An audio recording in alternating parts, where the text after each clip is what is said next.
We'd have second teamers in there by the second quarter, you know. Mm-hmm. And But you didn't do that with Greenbank.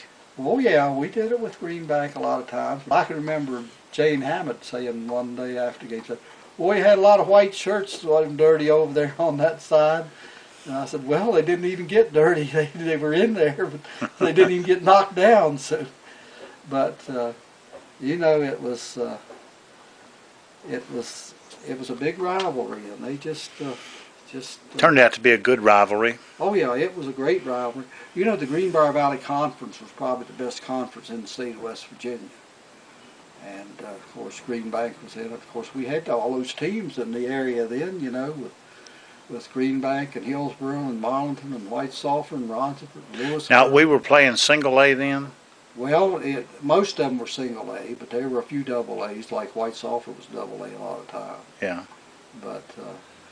But it was mostly a Class A conference.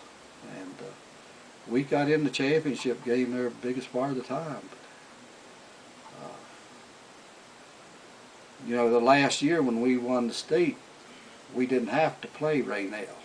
Oh, really? And it wouldn't count against us, you know.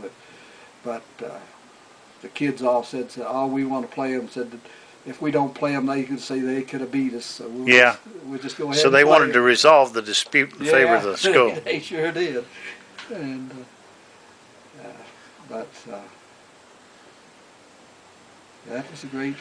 Well, what was it like whenever you made the transition to the high school the first year? Was that a difficult experience? Oh yeah, it was. We had quite a few kids out, but you could see, you know, we didn't have as many as we had at Marlinton. Mm-hmm. And it was all because of the getting home problem, you know. And, yeah. And even though the activity bus runs, it still doesn't go across the Elk or a lot of these off-way places. So it's just main line from Durbin to Drew. And you still have a lot of kids that just, you know, they're just not going to put in that time to play. Right. And it's like a lot of kids want to go hunting when hunting season comes in after school, and they couldn't do that kind of stuff. I can remember that was one of the most enjoyable things that I did after school was go home and go squirrel hunting, you know. So, that's what I did. After school, I enjoyed going squirrel hunting. And a lot of kids just don't want to give that up. Mm-hmm. And you can't blame them for it. No. But you lose a lot of athletes because of that. But,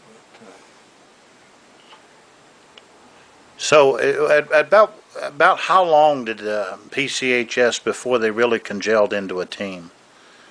Well, we had some pretty good teams right off up there, like 6 and 5 and 6 and 4 and like that. And then that team, and I guess the best team we had was like, I think it was 82 when we thought we were in the state playoff, but we ended up they giving us credit for beating Richwood, and Richwood had beat us. Oh. And we were 8-2 that year, and we missed the state playoff by 1/10 of a point. 1/10 of a point. Yeah. So, you know, with a little bit of luck, we would get in it. And that's when Waslow and David Lee Castle and Wayne, William Dilly, and we had a bunch of good athletes up there. Of course, Kenny Arbogast, he went on to play at Shepherd. Now, did you coach the basketball and the football at PCHS? At one for 2 years. Yeah. At one time, after Grossclose quit. Yeah.